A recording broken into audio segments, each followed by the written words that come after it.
Hello friend, I hope you guys are doing good. So welcome back to 7 Star Education channel. Today's interesting topic is about the ENSOP growth matrix, which an every businessman, businesswoman, business leader or entrepreneur use this ENSOP growth matrix.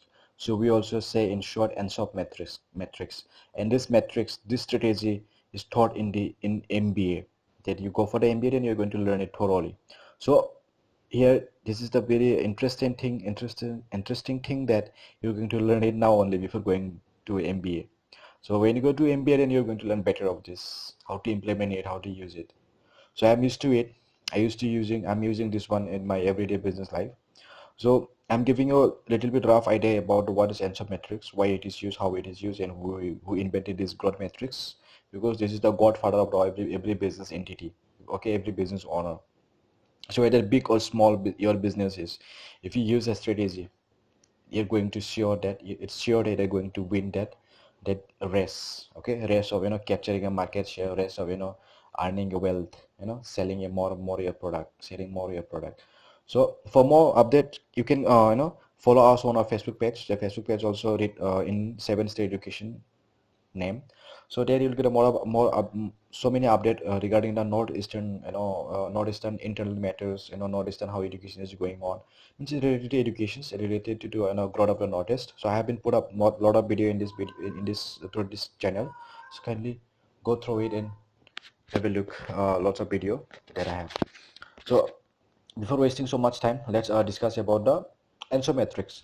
So ENSO matrix just look like this. So let me take one pen so that I can point you out. This is the ENSO matrix, bro. So ENSO matrix look like this. So it's in every quadrant, every boxes where I have written existing product, existing market, new market, penetration, product development, diversification, market development. So we're going to discuss about this thing, risk, how risk is increasing, So by this, by this analysis, you can take a good decision for your business.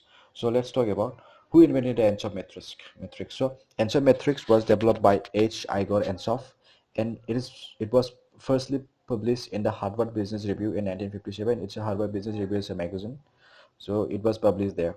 And then from that moments, people are using, business entities, everyone is using, because it's acceptable. It's a universal truth, universal acceptable.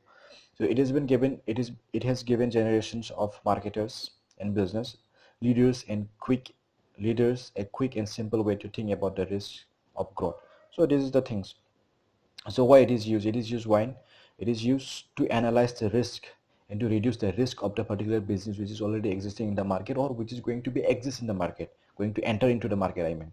So another is to survive in long run of a business. If you want to run a long in this business, in this competition, in this rat race, then you have to implement this kind of strategies to grow. So plus, if the particular business, for example, you are a businessman or a businesswoman, you want to grow your business, then you should follow these strategies. Okay, this strategy is cannot be explained in a single video. It will take an hours of lecture and then days of lecture, then you will understand it. So by the way, I'm trying to give you a rough idea about this metrics, this strategy. So try to understand as much you can. So whatever is the etc, you can find out why this particular matrix is going to use. You can wrote down so many point here, after watching this video.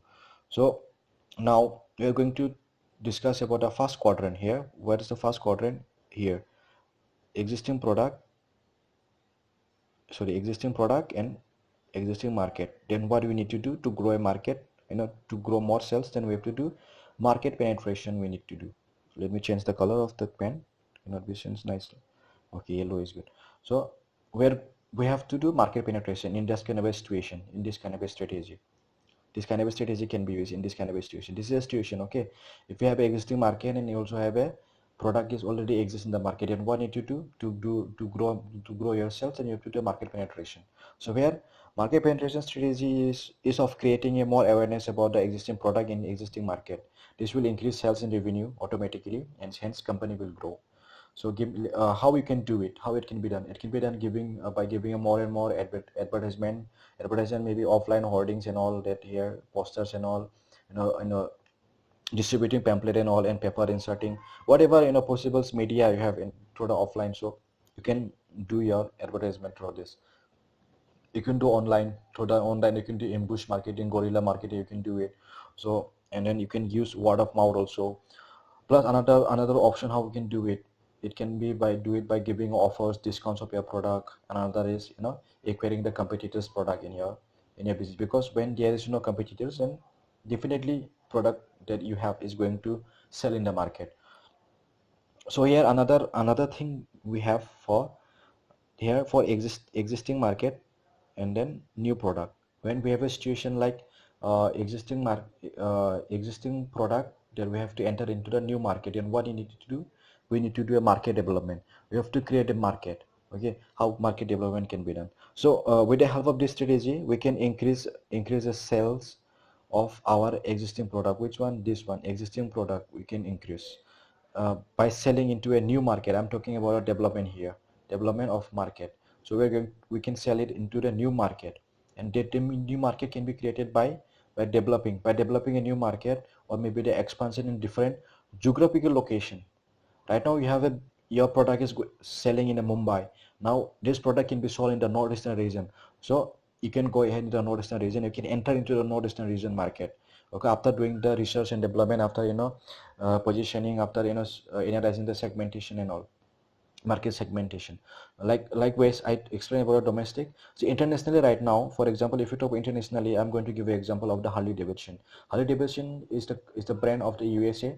Now this jacket is selling into the Indian market as well. So they are expanding their market internationally, means developing the market internationally. Also by, I have already explained, also by targeting a different segment of customer, you can enter segment. You will understand what is the segment. So this is the thing. So right now in addition of new product in the existing market, if you want to add, if you want to add a new product where in existing market right now, for example, already here market is existing. Okay, for example, right now the Bata is selling the shoe, so shoe market is already existed, but you want to introduce a new product in Bata. For example, you want to introduce a new slipper. Okay, which have a light, okay, which have a GPS detectors and all. So this kind of a thing you can do it in the existing market, because you are from the footwear industry. So in that thing, what do we need to do in this kind of a situation? If you want to introduce new product in the existing market, we need to do the product development. So unless and until you don't have a new product, how will you introduce into the existing market, right? So you need to have a product development. So risk is high because market is already existing. For example, here I talk about a Bata shoe. Now Bata have a normal shoe. Bata introduce about a advanced shoe, like there is a GPS detector, as well as there is a light. Light is there, which is helping you to walk during the night. So this kind of product, if you introduce, then there will be chances that people are going to buy, because there is a lot of costs involving. So in normal footwear also, do help you a lot. So why need to go for this advanced kind of footwear? The people may buy less of this product. So after doing a research and all, whether they will buy, or they may buy, or they may not be buy the new product they are going to introduce in the market. So after doing a lot of research and development, you can do with this strategy. That's why there is a risk is high.